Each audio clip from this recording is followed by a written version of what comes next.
Okay, let's see what is an operating system. Operating system అనేది ఒక software. Like it contains set of instructions. It acts like a interface between the user and system hardware. Like అప్లికేషన్స్కి ఇంకా సిస్టంలో ఉన్న హార్డ్వేర్కి ఇది interface లాగా act చేస్తుంది. Suppose మనకు ఒక రెస్టారెంట్ ఉంది, అజ్యూమ్ చేసుకోండి.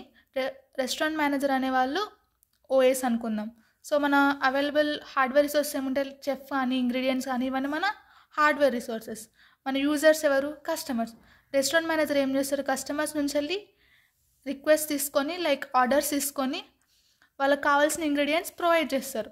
లైక్ వైజ్ మన ఓఎస్ కూడా మన అప్లికేషన్స్ రన్ కావడానికి ఏవైతే రిసోర్సెస్ అవసరమో లైక్ సిపియూ కానీ మెమరీ కానీ అవన్నీ యూజర్కి ప్రొవైడ్ చేస్తుంది. So it acts like interface between the user like applications and system hardware. This is about operating system. Next రీల్లో మనం ఆపరేటింగ్ సిస్టమ్ సర్వీసెస్ ఏంటి, ఆపరేటింగ్ సిస్టమ్ గోల్స్ ఏంటి అని నెక్స్ట్ రీల్లో చూద్దాం.